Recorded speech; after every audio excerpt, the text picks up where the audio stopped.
Hi, my name's Mandi Lennard and I am a fashion consultant for a company called Mandi's Basement, and I'm going to introduce the panel and then we're going to start having a chat about menswear while everyone's being seated for the Versace show. It's day one of menswear in Milan. So would you like to introduce yourselves? Hello, my name's Chodha and I'm a fashion writer. My name's Gary Aspden, I'm a brand consultant working predominantly with Adidas. I'm Phillips and I'm the Creative Director of the London College of Fashion. I'm Tafari Hinds and I'm a musician. A model? A model. And you recently did a project with Show Studio, didn't you? Yes, I did, yeah. Yeah. How long ago was that? A few months ago. I think it was also with Simon Foxton, stylist who... And Vivienne Westwood? And Vivienne Westwood, yeah. Was she there on the day? No, but a couple of other people were. Right. Andreas was as well. Great. So I think everyone's being seated at the show, so we should be. We'll keep an eye on the monitor and make sure we don't miss the start of the show. But I thought, as we've just had a fantastic London Collections Men, the third season, and there was some very interesting messages emerging in menswear. Particularly that a lot of the most successful shows, I think, were quite street, luxury street, very real clothing for what really a young guy would want to wear now. And I thought maybe we could have a little chat about the idea of the suit, and really, if you're young now and you're working in a creative profession or a profession that you want to work, a lot of people making career choices, lifestyle choices. Is the suit really relevant to now? I interviewed Charlie Casely Hayford recently, and he told me that they don't design they don't design suits for men who have to wear suits. They design for men that want to wear suits. So there's no traditional convention. It's a choice. And I just wondered what your opinions were on the idea of the suit and tie and all this formality. For me, I think it's a real cultural thing, because when you look at all of the other cities that are kind of showing us the menswear, particularly with Milan, we'll see, is that suiting and tailoring plays such a bigger part. I think it's a cultural thing. You think of Italy when you think of suits, and I guess we're going to go and talk about masculinity and things like that. Whereas I think in England, as British people, we don't really necessarily dress for one particular purpose anymore. And as our lives are changing, what we wear becomes a costume for so many different things. So that idea of dressing in a particular way to do a particular thing, I think doesn't feel very, A, it doesn't feel very modern and contemporary, and B, I don't think it feels very British anymore. I mean, I think there are a lot of designers like Lou Dalton and Aggie and Sam who were reinterpreting menswear in a way that we could all digest and see people that we know wearing. But Gary, you work in a very streetwear area. How does suiting fit into your lifestyle? I own quite a lot of suits. I like wearing a suit, but there's a time and a place for wearing it, and it's almost like this section of my wardrobe that I don't pay any attention to at any other time other than when I need to wear a suit for something. But I think where it's changed, and I'm maybe going back to kind of a little bit before my time, but it's almost like the tracksuit has become the modern suit in a way. Where men like of my sort of fathers and grandfathers generation would wear a sort of a two-piece suit during the daytime. I think a lot of younger guys now, it's almost like the tracksuit has replaced that. And would you say that your area of the wardrobe that's suiting, is that an area of your life when you have the opportunity to wear those pieces? Do you feel comfortable? Is that you being you, or is it really relevant? I mean, it's more to the only thing I find uncomfortable about wearing suits is the footwear that I wear with them. I tend to wear trainers a lot of the time. So when I put a suit on, I like to put shoes on with it. But I don't know. I like wearing a suit from time to time, and I've got some great Kilgore suits from when Carlo was at Kilgore, and in many ways, Carlo educated me about suits, and I don't think it's necessarily an Italian thing. There's a great tradition in this country with Savile Row and tailoring, but I suppose for my generation, there's a lot of people of my generation and younger who probably it isn't on their radar in the way that it might be, as you say, people in certain other kind of cultures and countries. But if you're speaking about me personally, I like wearing a suit from time to time for sure. And Rob, you're teaching a lot of new generation students, so you're really at the very incubation level. With the students that are choosing to go into menswear, what's their take on all this? We tend to find that our students, specifically within menswear, often quite avoid suiting. What they do now is very much deconstruction. I'm guessing that's because they're following a lot of the stuff that they're seeing, whether it be on catwalks, wherever that might be, or street. We actually now have a bespoke tailoring course, purely because, well, not purely because, but another reason would be because, you know, not many people really design or understand suit anymore. Is that sort of course the sort of course where there'd be very few people in that class? No, it's a very, very popular course. It's people really like that idea of learning that absolute craftsmanship of making a suit. Whereas obviously when you do menswear or women's wear, it's very different how you approach, say, tailoring as a whole. It's usually becomes some sort of pseudo tailoring. It's not necessarily full on. Whereas that course purely practices the art of tailoring skills. I think there's also a generation as well that don't really appreciate the fact that we talk about deconstruction a lot, whereas you can't deconstruct something unless you've known how to construct it. Yes. So and basically they're now realising that they need to have that foundation in actually learning all of those rules so that they can then apply it and break them. And reasons, you know. I think that's a very why good do people point. design shirts? Or deconstruct shirts. Before you can even deconstruct it, you need to be able to construct it. Yeah. As to why does it exist, how does it fit, what does it mean, etc. Do you know what I mean? So a lot of our students for our menswear course would probably say goodbye to suiting and hello, if you like, sportswear, street style. I think it's a very good point actually, because the sort of designers that I see deconstructing the suits are the ones that are displaying an innate confidence. So Ray Karakubo does that a lot of designers of her ilk, and I think almost they're kind of getting off on the discipline of tailoring, strict tailoring, and that's almost like a way of giving them the freedom, but they've also feel that they have a right to do it because they've mastered the technique. Yeah. Tafari, you're wearing a lovely bottle green jacket there. Yeah, this is suiting something that's important in your day-to-day life? Or?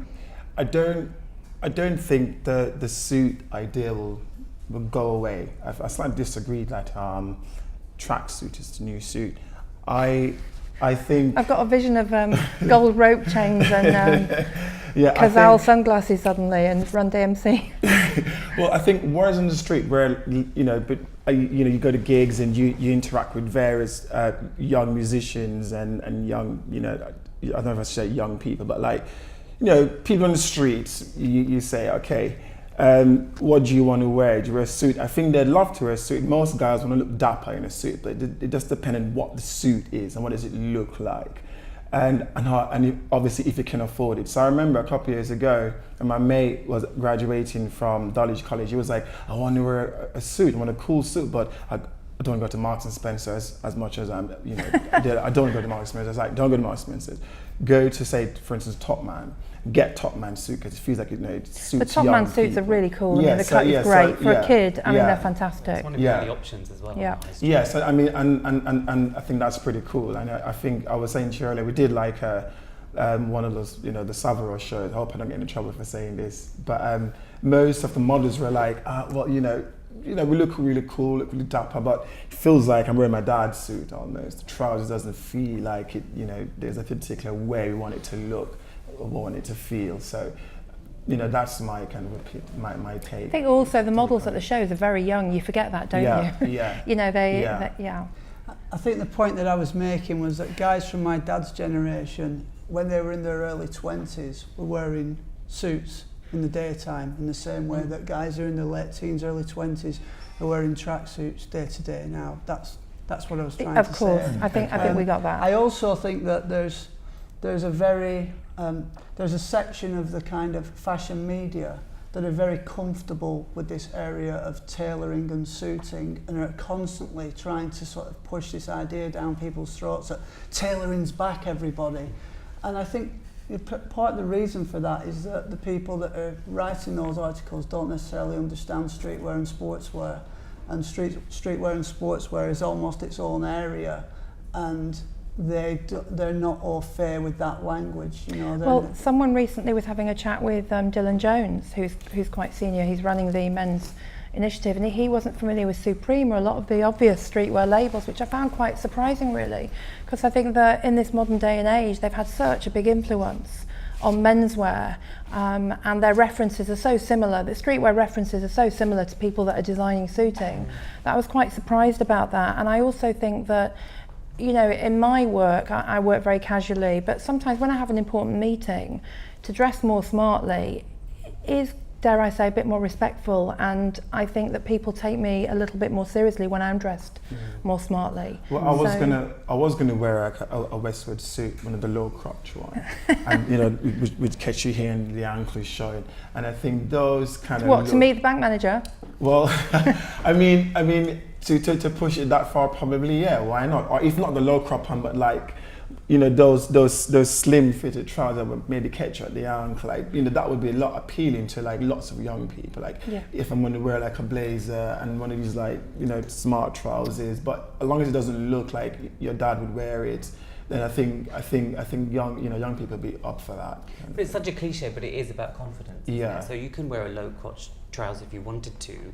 And it's about how you carry that off. You could meet it to be a bank manager, but we have these very traditional notions of what, when we even say a suit, of what that suit is. Unlike women's wear, menswear is about nuances. So there's so many suiting labels that do suits, but actually it's those little clues that will make you individually veer towards different designer labels, when actually to a girl it's like, well, a suit's a suit. But actually it goes beyond that. I think the show's actually about to start, so shall we?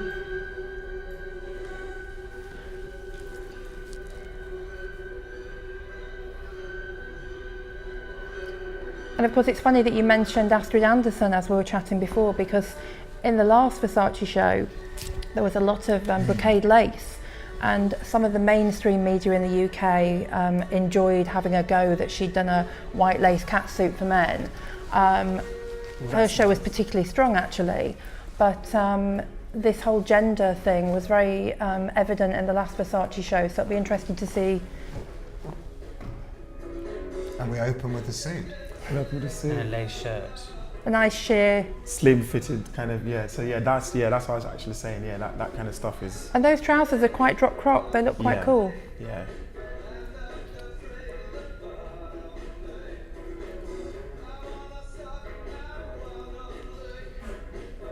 And the thing for me about a Versace show is that it's you're constantly staring, waiting to be surprised.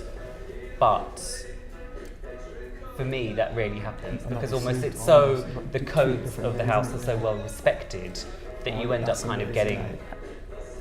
Tafari, do you wish to share something with the group? What about this? Come on, what are you saying? That's what we expect. Yeah. But I also feel that all the ideas are literally really nice. Coming out all at once and being thrown into our faces, you know. How many ideas have already come out and only 4 models have been on the runway? But already you've got Donatella's capsule? giving you the definition of Versace, what she believes is the vision of Versace. If you think of Rome, even the last days of Rome, this really plays with those themes. It's excessive, it's incredibly sexual. You get the impact, the opening. Meanwhile, is back in the telling you. office. Absolutely. But even look at the way that pant is cut. It's cut in a way to fall straight across the crotch in a quite erotic way. You know, that fabric is the wool is quite thin. I think the pants were cuffed as well, like tracksuit bottoms. Yeah, there's something very decadent about Versace, but it's not my personal style, but I kind of respect it for the fact that they kind of keep to an aesthetic and they keep to what they kind of know. I thought that it wasn't my personal style, and I was looking back at the autumn winter show, and that's when you start taking away, you know, your lace underwear and I don't know, from spring some of the giant weightlifting belts, and I suddenly started seeing some really beautifully cut wool pants, really wide leg, you know, things that I would never have thought going into Versace that they would do that. Rob, I think I really love that. I really love, as I was saying, those kind of like low crotch, well, not low crotch, those like trousers that catch you by the ankle. Like, it's so cool. Like. Yeah. That's quite a modern silhouette it for is. Versace. Yeah. You know, that would that's feel quite quite Saint at Laurent home actually. on Lee That Roach's look. cabin. A little bit of safari going on there. But I think what you're saying is quite interesting, Rob, about how you looked in the collection. It's so varied and diverse, the Versace collection. There's something for everybody. But actually, I don't think there is something for everybody, because the sort of person that appreciates that kind of pant that you're talking about, they don't want a label, a brand house that's got all this sort of stuff. There's so much choice that they will go to a designer that is probably quieter. And it's a matter of brand loyalty. They won't go just because those trousers are great. Which is why I wouldn't go there. Oh, I only happened to notice it when I was picking through these collections, thinking, what would I actually wear? And it's very hard for the retailer, because they have to obviously buy it, especially an independent store, will have to buy a very small edit. And how do you cover a collection that has so many ideas in it? I mean, it's really, the good thing is that you can make your store look independent, because no one's going to buy the same. But the irony is that just before the orders are processed, I imagine a lot of styles are dropped because they don't make the quantities. Absolutely. Do they normally have so many bags in the men's show? It seems like a real I don't think they focus. do actually, no. Like, the camera's zooming in, but every boy has a bag. It's obviously quite a big push for accessories. Yeah. I think is it their message about technology saying, oh, we've all got iPads and we've all got man bags? Well, that would be true. Bit of tie-dye, bit of No, paint. from not having done it before. I love the tie-dye. Seen in London. Did you see Craig Green at London Fashion Week in the Amazing. men's show? That was fantastic. I mean, I love those pants. That was... Tafari, do you see any of this in your next stage show? Or are you feeling a bit Vivienne Westwood loyal right now? I'm always Vivienne Westwood loyal. But can I say, like, I do like Versace. I'm never knocking Versace, but I always hated this little jungle thing, like we did with French Connection. That was like awful and dreadful. But with all the Medusas, you mean the... Yeah, they did like the whole, like, I do like the jungle. I hate the signature stuff. Yeah, anything jungle, I hate it. I'm sorry, but I do like, the earlier stuff was quite nice for me. There was some beautiful sort of safari khaki green silk trenches a minute ago, which I never would have said that's what Versace would do. And this graphic as well feels a lot more modern than they've done before. Yeah, because the last show I found the graffiti very orchestrated. Did you see it, Gary? They did denim and then they kind of hand painted over some graffiti, and I thought, oh, when you think about some of the graffiti talent out there, this is a bit, but some of this is great with the streaks and this is tribal, almost like symbolism.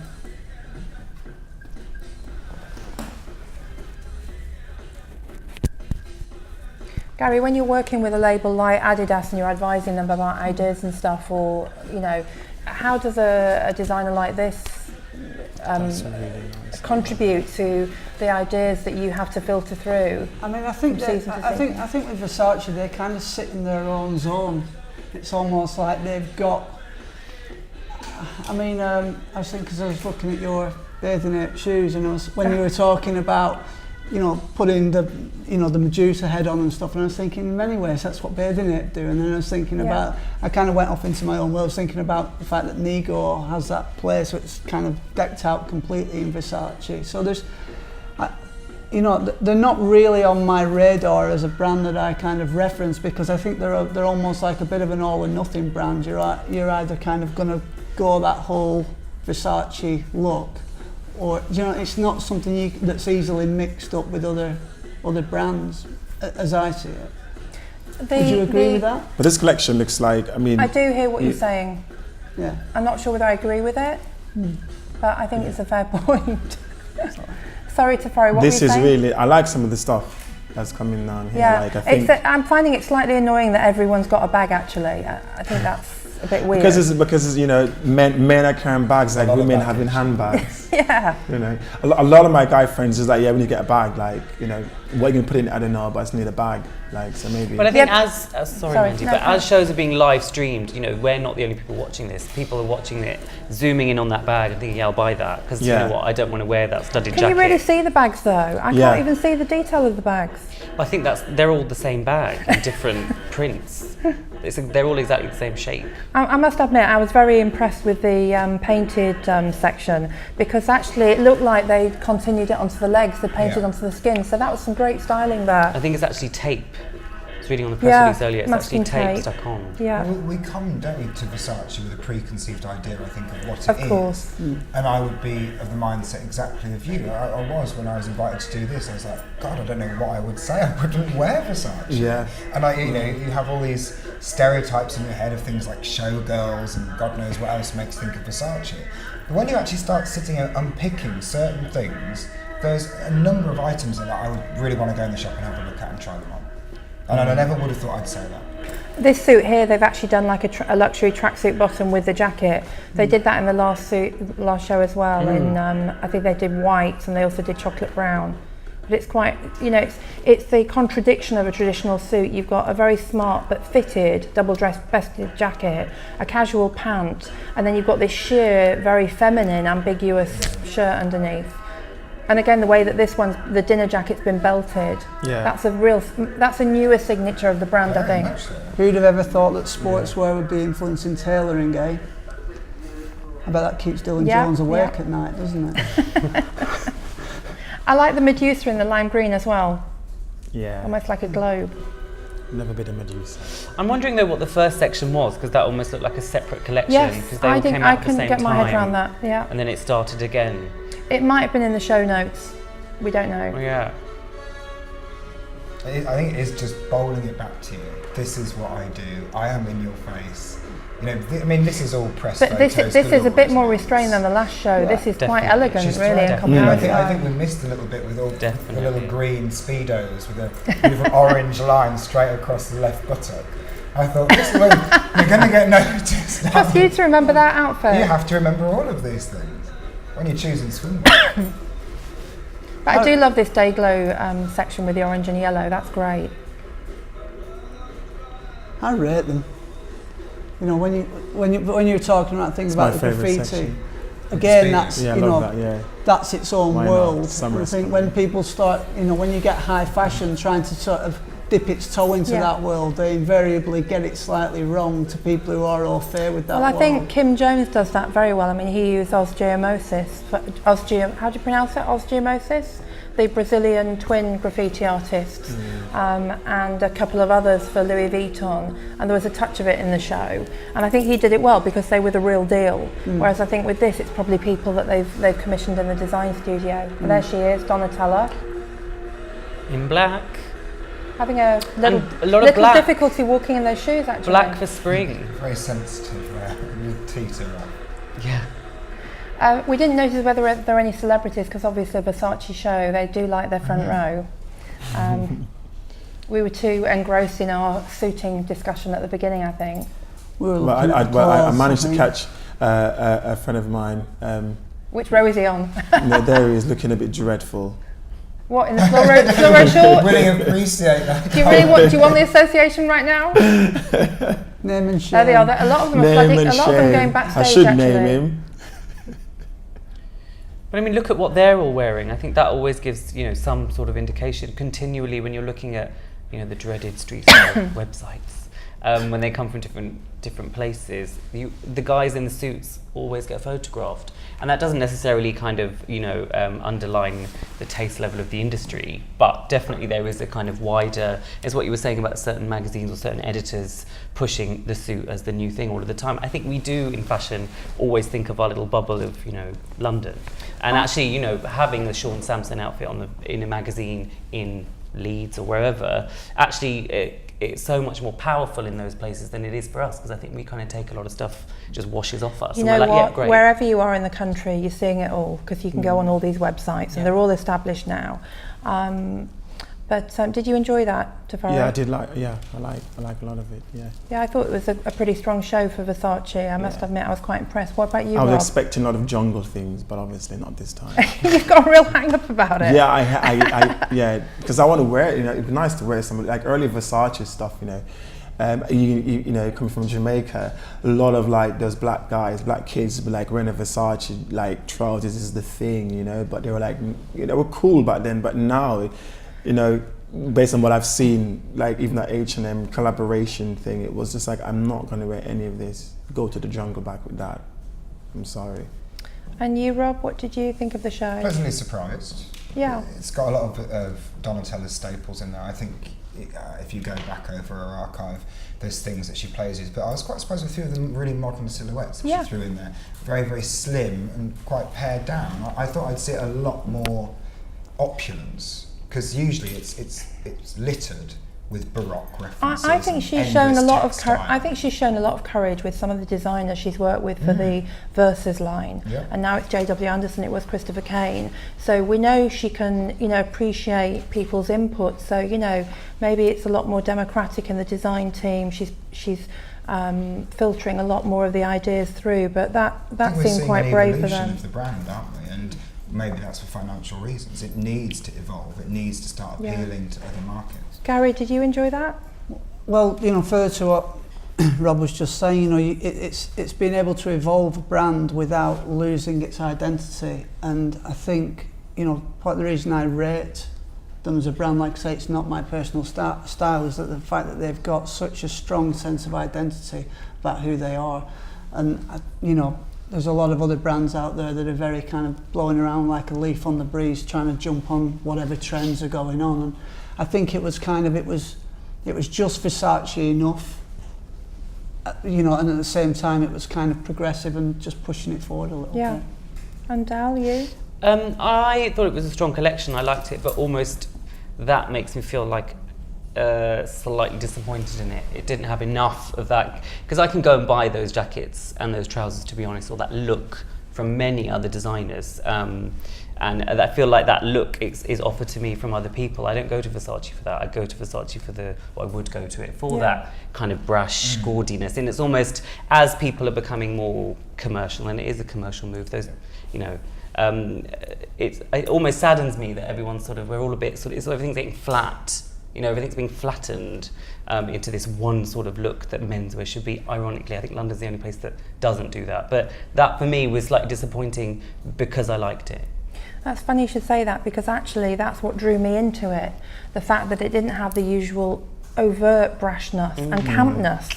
I can't bear it with the whole campness that they usually have, with the high paint shoes, every detail very obtuse. But actually the fact that was more restrained made me look at it, drew me in a lot more closely, and I thought that was quite refreshing for Versace in this modern age, and like you say, Gary, more progressive Versace.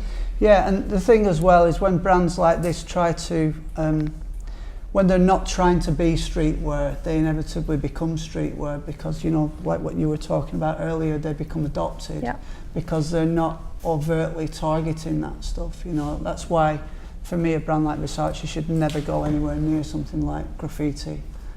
Just keep doing what they do, and people will adopt that. I think that's the very nature of streetwear, is about taking things that are not necessarily aimed at, I hate that word street, but at that audience. We need a thesaurus, don't we? Do you know what I mean? Yeah. But something else that I thought would be good to talk about, and I think really it was from looking at the last Versace show, was the whole ambiguity with sexuality in men's fashion. It's something that I'm finding really interesting. I mean, J.W. Anderson sliced the whole debate open last season with his men's show. I don't know whether you all saw it, but there was frilly shorts. It was very, very feminine. I mean, I was blown away by its discipline. It was so brutal for me in its confidence that I was just seduced. And this season again, his show blew me away with its discipline. And there was one look with a tunic where one of the arms was almost like there was a strap coming onto the main thing, and I kind of found that quite sexy, but also ambiguous. And Susie Menkes actually wrote in the Herald Tribune yesterday a piece about sharing your wardrobe, and it was prompted by J.W. Anderson, but she picked up on other designers like Sibling as well, who did knitwear permutations. And as a girl going to the men's shows and wanting the clothes for myself, but not wanting a female version, actually wanting what I saw for me, I would just wondered how you maybe felt about this whole ambiguity that's coming through in fashion, not overt like Versace usually is, but really this whole you know, you can be anything in this modern day and age. There's no you can't categorize anything. And I think when you're comfortable with your sexuality, maybe as a male, you should be comfortable enough to let your feminine side come through. That's something that I find sexy. But usually with Versace, and I don't want to discredit them because that wasn't really typical, they bring out a real camp butch thing. And I think we've moved on from that. But I just wondered, do you have any views on this kind of thing? Are you comfortable enough with your manliness to comment on this? Come on, Dal.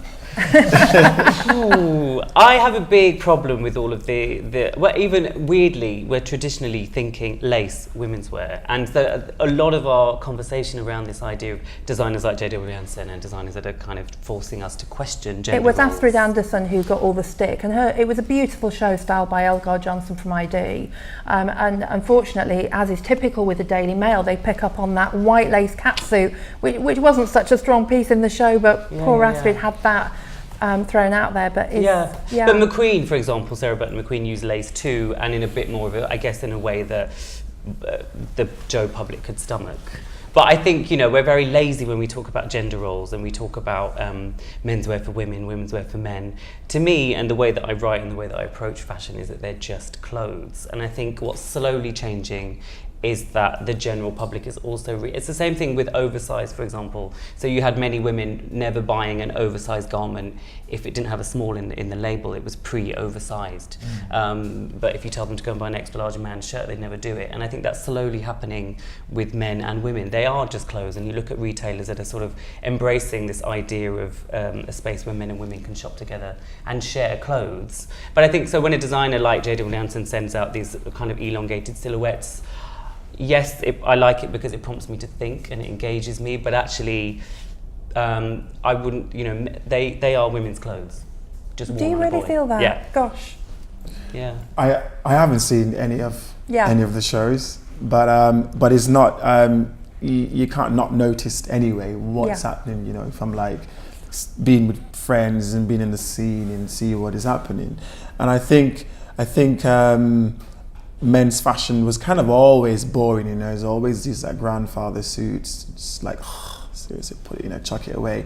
But I think it's nice that people are pushing that forward now. Like you know, the generation is changing, and I think like a guy, I'm looking at from a point of view where one of my mates would be like, okay, will I actually wear that? Why am I wearing it? Do I look gay in it or not? So it's like, okay, then if I wear this short, it's because I'm going to show off my top and the girls might like my legs. I might just wear this. And maybe it's a good thing if they look a bit feminine, because women like the guys looking a bit feminine anyway. Some of the kids coming out and the shows, the guys, they always look a little bit feminine and androgynous.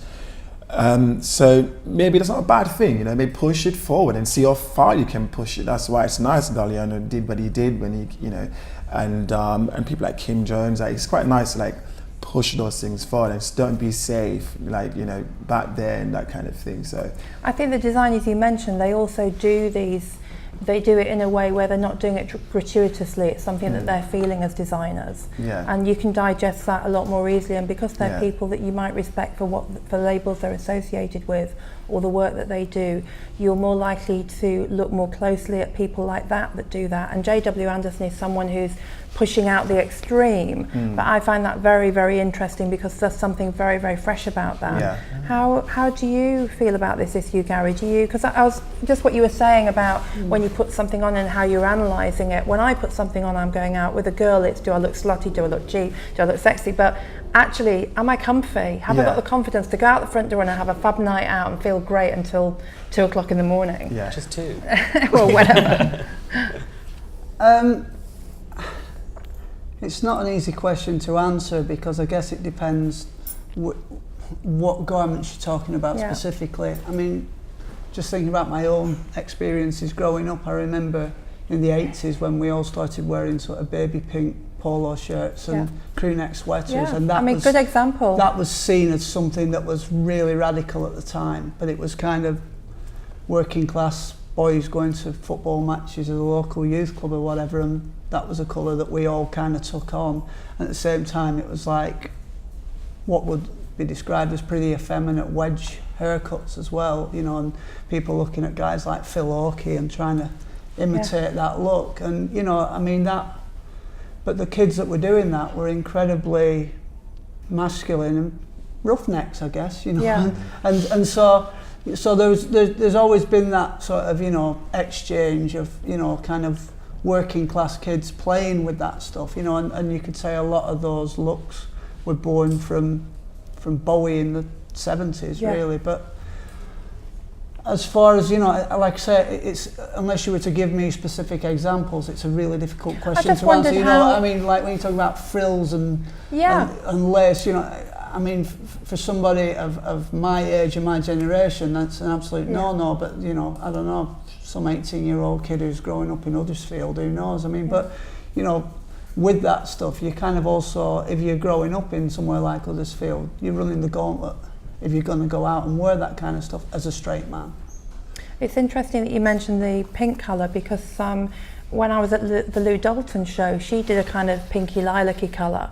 And what struck me when a few pieces came out onto the runway was how it didn't look feminine. It was a very masculine, a very dirty shade of pastel. And there are a hell of a lot of pastels for next summer. Again, a colour palette that's probably more 80s, more women's coming through. Even with sneakers in the 80s as well, it was, you know, a lot of the time we used to buy the girls' trainers because the colourways were much more interesting, you know, like the first Adidas ZX range. There was the ZX 802, it was like peppermint, and you know, it was just the colours were just more vibrant and more interesting. The second ZX range, I remember having the women's ones that had the sort of baby pink stripes on them, but it was just because of the colourways. Did the men really wear the women's? Yeah, I used to wear the women's ZX from the ZX and Torsions range. Can you still get dead stock of those sneakers now, or what is the sneaker market saying at the moment? Can you still get dead stock? Because it's just been traded about so much now. Yeah, I mean, most of the good dead stock's been bought up, but having said that, I got an email the other day at a shop in Argentina, which, you know, Argentina was one of the last countries that had a license for Adidas. And there's an old man sitting in a shop in Argentina right now who doesn't put prices on his products and doesn't even have a credit card machine, and I'm just figuring out how to go down there and see him. Yes. And how fantastic though. Yeah, but when I saw the pictures, I was like, oh my God, I couldn't, you know, I didn't think these things existed anymore, because the days of, you know, the 1990s where I would go to small independent family-owned sports shops and ask them if we could get in the cellar and sort of go through the old stuff, that those days I thought were pretty done and dusted, but there's still there's little smidgens of it out there. We've gone on to a completely different side now, haven't we? But yeah, I mean, I've just been working on an exhibition which is basically collating a lot of different collectors' shoes, and we're going to put them all in a gallery in East London in a few weeks' time. Oh, great. Which is going to be pretty interesting, I think. You must let Show Studio know about that for there. Yeah, Nick mentioned about plugging on it. Right. Yeah, cat suit. Yeah, go on. You want to say something? I wasn't going to say anything actually.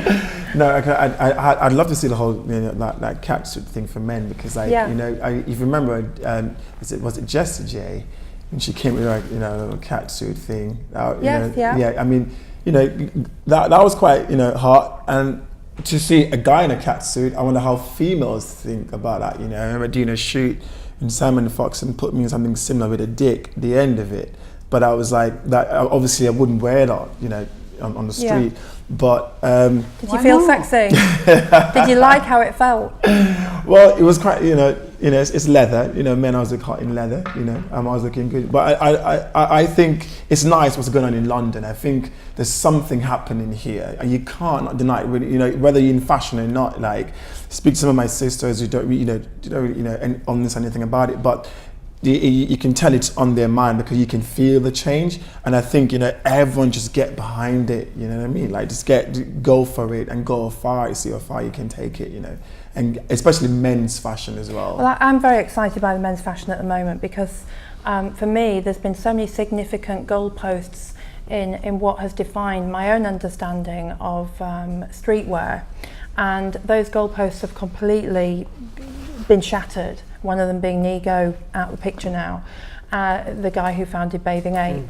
And so really, apart from Hood by Air, Trill and those type of things, when I was watching these men's shows at Fashion Week, I was just thinking, God, I bet the guys at Complex in New York can't believe this stuff that's coming out of London. It's so cool, and it's so strong, and it's so on the money, and it's so confident. And again, Alex Fury, who was the fashion director at Show Studio, he's just gone to the Independent newspaper as fashion director, and it's the first time that a fashion editor of a British newspaper is actually going to all the international men's shows. That's quite significant.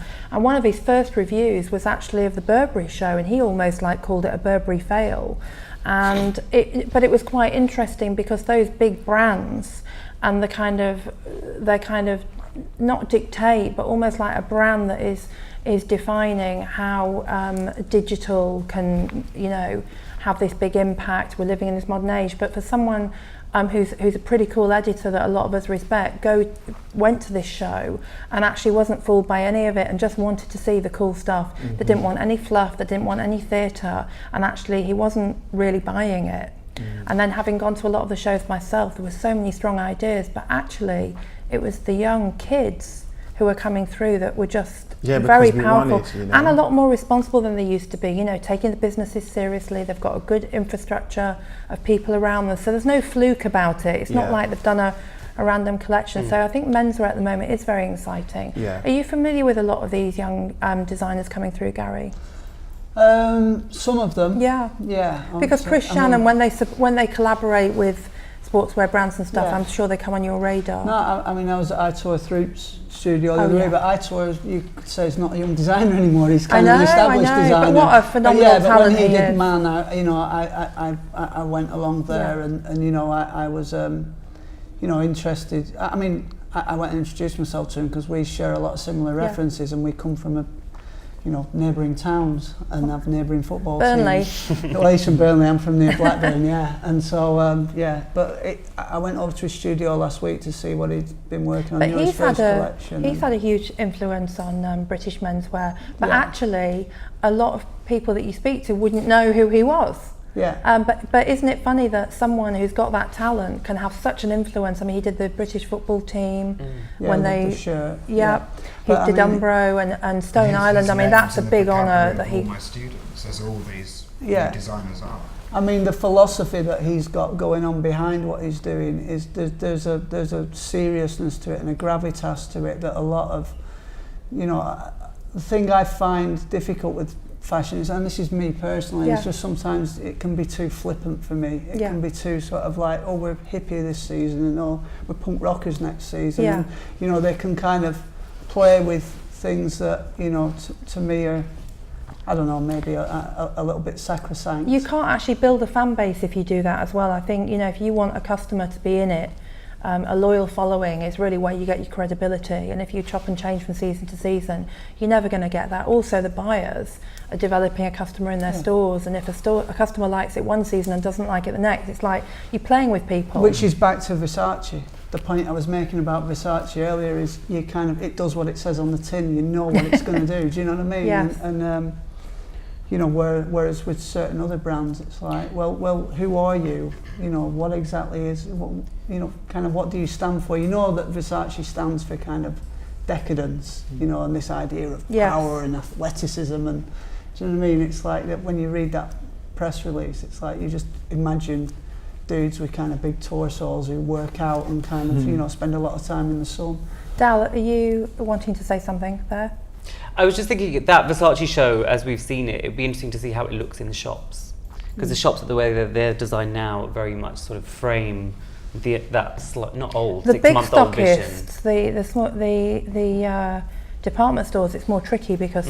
But the last show seemed to have 3 parts, didn't it? There was like a streetwear part, a kind of ambiguous sexuality part, and then the butch part. I think they have to have those butch bits in there, otherwise they've lost cover lines. They've lost everything because they need to chuck a couple of guys down in speedos. That's what people want to see. Please. And a gladiator sandal. Otherwise, they've not done it. Rob, I wanted to ask you: when your students start designing menswear, are they in the real world? Are they going to make businesses of it? I don't want them to be in the real world. Really? You have to remember these kids need to define themselves. I don't really want education to define them. Education helps them on a journey. And it's funny, you were saying you feel something in the air that's happening, and I see it with all these kids who are 18 years old, removing gender from their remit, removing tradition, trying to destroy all the staples that fashion constructs within us to make you think this has to be this has to be. And that's how they come up with something way more innovative. And it's later on down the line in their education, they then start to, well, how do I place that within a real world context? How do we construct that? So and that's quite important, that they have that freedom in the beginning to become and to mould and design what they think is relevant to them and their generation. And I think you'd feel cheated if you couldn't. So you mean they should find their stride before they even think about that area? They need to do all the stuff that we would have done as kids, to experiment, to play, to go wild, and you can hone that much later on. You can turn it into a business, and the more innovative and original that is, the better your business is down the line. Whereas if all my students just went through their 3 years thinking business, reality, we'd probably all be sitting here looking at their work going, well, that's a suit, that's this, that's that. It's already there, and the market doesn't change. It's really funny though what you were saying, Gary, about iTour, because I work with a lot of young designers. Most of them predominantly happened to be from Central St Martin, so very young graduates I work with. But iTour was the first one that I'd worked with from the Royal College of Art. And it was so refreshing for me to meet somebody who was a lot more disciplined with everything.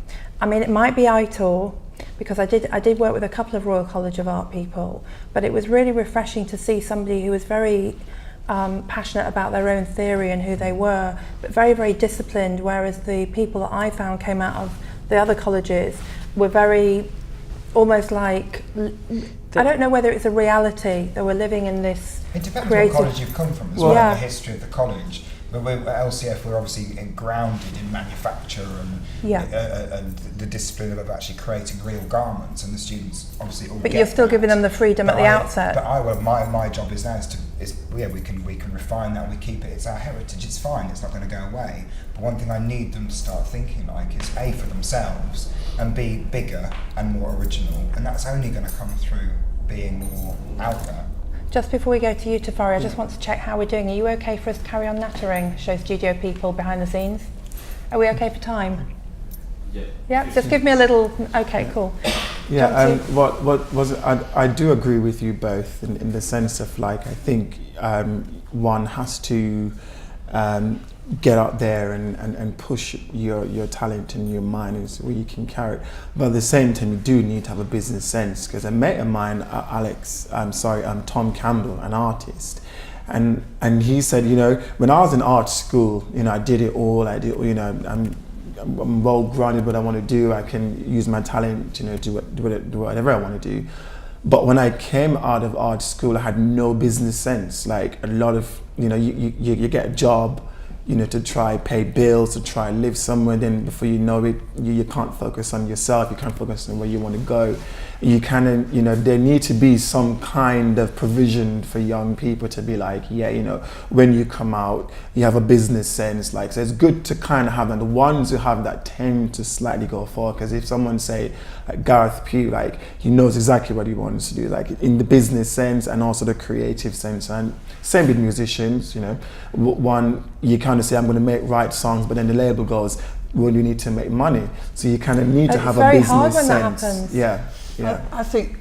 I think that, and this is a generalisation, but young people coming through now seem to be far more savvy to what's going on than when I was younger. Sure. I think that this idea of that it's almost like they market themselves. They almost treat themselves like brands in a way. Because of the whole thing with social media. I mean, when I was 19, if someone said, "What do you want to do?" I'd say nothing. Go to warehouse parties. I never knew what I wanted to do. I wasn't busy trying to accumulate, more friends through Facebook or Instagram or Twitter or whatever. But I think a lot of young people have sort of observed.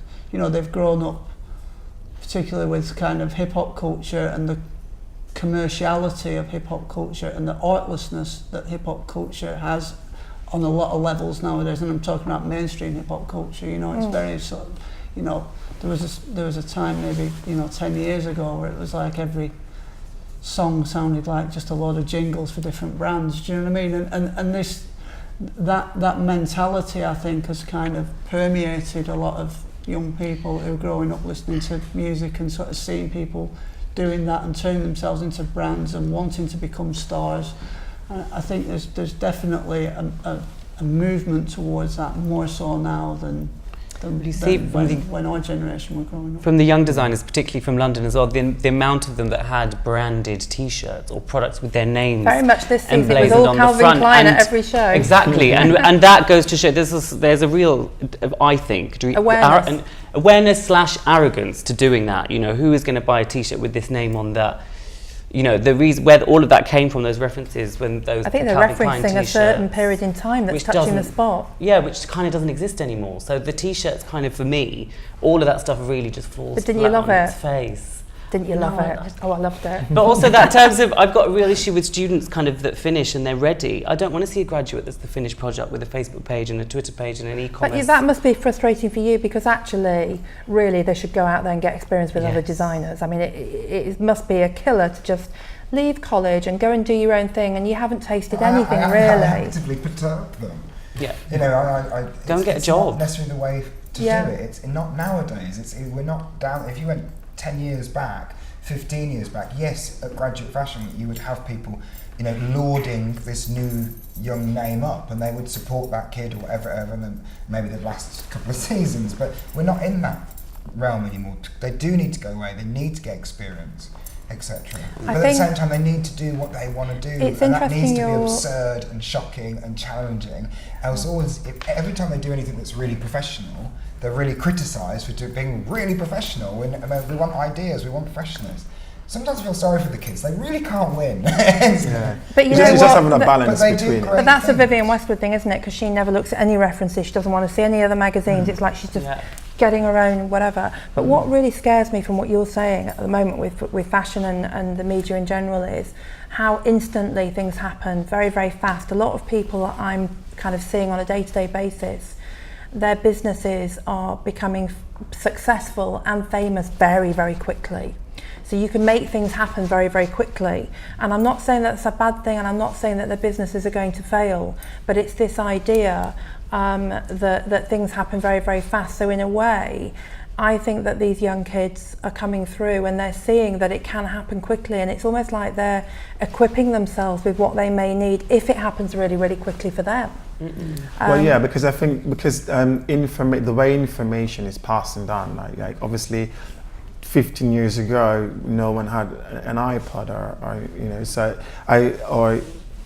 you know, the YouTube things. I think nowadays, you know, you can get it all out there so quickly than you could back then.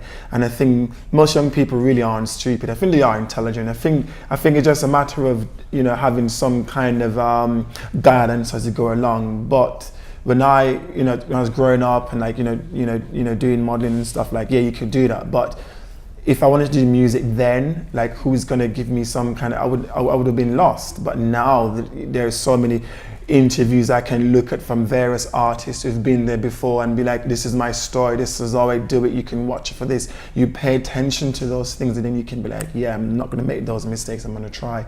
So, you know, look at interns who go into magazines or young designers who go into other brands. After a few years, they can set up their things because the information is there for them to do it, and they just need guidance. And you know, but information is nothing without experience. Yeah. I mean, yeah, that also is true. Gary, what was it you were going to say? I think the challenge for you know, a lot of these young designers is being able to endure and being able to sustain what they do, because you know, when you talk about, you know, of this brand did a collaboration with this young designer, you can only do so many of those, and then people start saying, you know, well, they're doing so many sort of, you know, collaborations, they've kind of become, do you know what I mean? Well, there's a danger with that, because you dilute what you do. There's some designers that I really respect, but when they work with too many brands, suddenly it's like, oh God, another collaboration. How can you even trust what they're doing? There was one fashion week, I think, where there was a a Sweetex brand for the tea,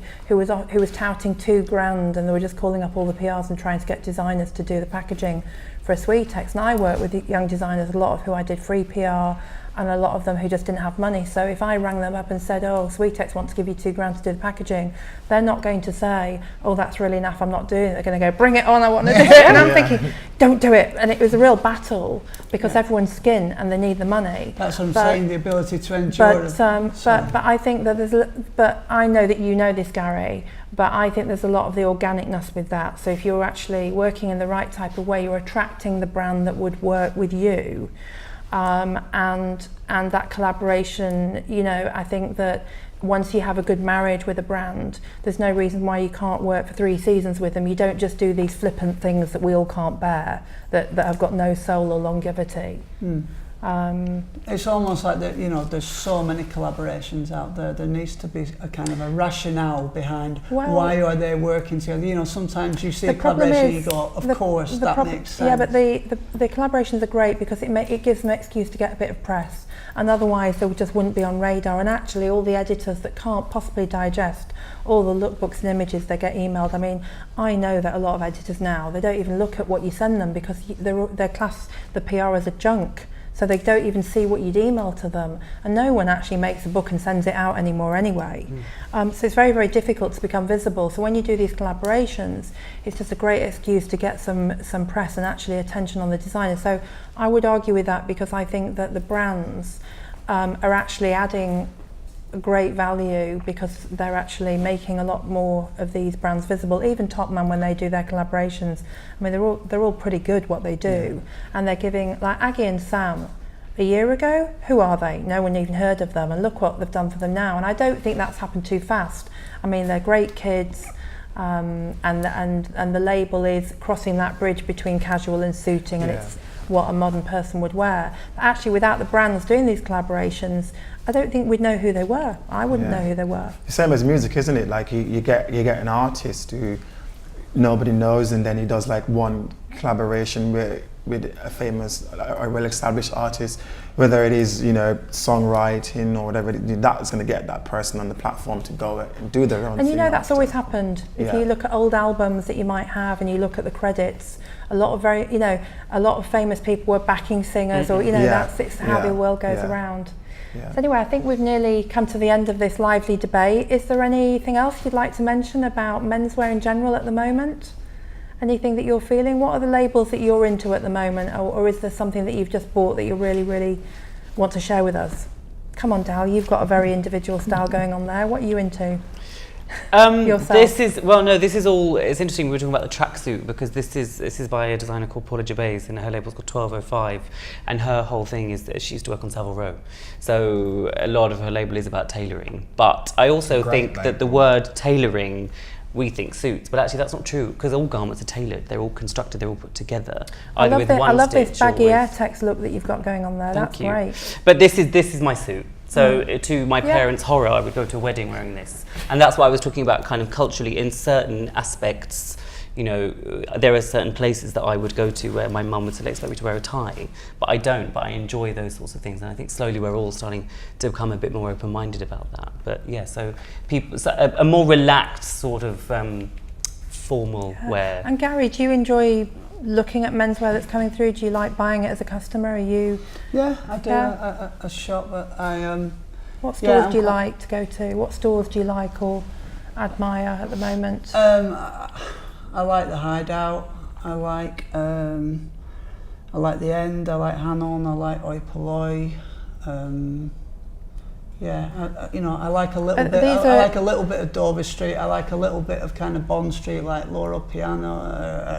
I like a little bit of Hermes. You know, like. You're mentioning actually a lot of brands that are visible through their online e-commerce. Yeah. And I think that's definitely changed the state of menswear, hasn't it? Really, the idea that you've got the whole world, and in a way, you know, if you're a niche brand, you can just have this big voice now because of getting it. You know, the website, the Hideout. I go on that every day just to check I don't miss something. I think my favourite buyer is probably Chris Gibbs at Union in LA, because he buys he'll put Stone Island alongside Visvim, Yeah. alongside Neighbourhood, and kind of Yeah. his mix of brands is pretty much what I wear. And You were he talking was the about first- Union in LA. He's got Yeah. a very good blog as well. A little bit sexist sometimes, but I do think he's a great guy, and his personality really comes out in that store, doesn't it? Yeah. And on his He was the first website. place where I saw 10C. I bought my first 10C jacket there, and you know, when I was back in LA a season later, I bought the liner to that jacket because he didn't have the liner in my size the previous season. But yeah, you know, that's what I'm kind of. I was going to say actually that he's also influencing a lot of music artists, like Mos Def is always in the shop, and I think he put him in some of the campaigns. And when he does a lot of his imagery for the website at his buying appointments. So actually, when he's buying it, you're seeing it, and so the customer will email him and say, "What was that?" So Yeah. how brilliant that you can actually Great. influence the buyer before he's even done his figures for his buying. But you know, it's when you think about LA as a place to go shopping, you've got that little sort of row of shops there on La Brea, Yeah. which is where you're going to kind of go if you're interested in streetwear. Yeah, but imagine and if then he wasn't you've got there. Melrose. Yeah, and then you've got Melrose where you've got your sort Yeah. of, you know, your double RLs and your whatever. But it's like it's pretty easy to shop there. There's not Yeah, a lot of diversity really. They've kind of cornered it in a way. yeah. And Rob, what menswear are you into at the moment? Are you inspired by your students? Are you doing lots of personal orders? This is one of my students. Oh, great. Yeah, I really like my Who is students' it? work. A kid called Adrian Chen. Are they studying at the moment? Yeah, they'll show on the 1st of July, so I really like what they're doing. It's quite nice. So it's their final graduate show for which course is that? All my courses, all 17 of them. Right. So, but other than that, Jill Sander, I really liked the Jill Sander show. I thought that was amazing. I bought quite a lot from the spring summer this season. So, yeah, And she's back. How do you feel about that? thank God. I don't know detriment to Raf because I love Raf, but I like Jill Sander at Jill Well, Sander. so I would think challenge it's that. good. I don't like her being back. I feel that she had her heyday, and I find that a bit questionable. I love it. But it's good to when I hear go in you. the shop and I It's good try to it hear your on point of and view. I feel really good in it. I really like You it. feel like she's back when you're trying it on. Yeah, and it's an important label to try on. So and 1205, it's brilliant, really brilliant. Where does 1205 sell? Because I'm not familiar with that. She's the collection's about to go to Dover Street. It's in Oh, Harvey great. Falls. She's just been taken by Dover Street. Yeah, It's It's nice when And you online hear a stores new coming name that's soon. and it's all Sorry? over The Japan. online store's coming soon Yeah. as well. for Dover Street. So 1205. For 1205, great. And Tafari, what sort of stuff are you into? Are you It's a big all a mystery. consumer? It's all a mystery. Huh? It's all a mystery. Oh right, okay. Versace. I must say, I do love your white socks with your brogues. I'm really feeling that look, and Yeah. I'm really glad that you wore that for this panel today. Yeah, Thanks for that. Yeah. It's like, you know, it's like a blank canvas, you know, just, you know, if something fancies me and I fancy it, then I'm going to have it. The rest is a mystery, you know. Well, thanks very much. I think you've all been very interesting, and it's been great at this phase, you know, between London and Milan, because obviously Milan is just this next flavour of menswear, to have a chat about the ambiguity with the sexuality and to talk about the suit a little bit. But thanks very much. Thank you. Thank you.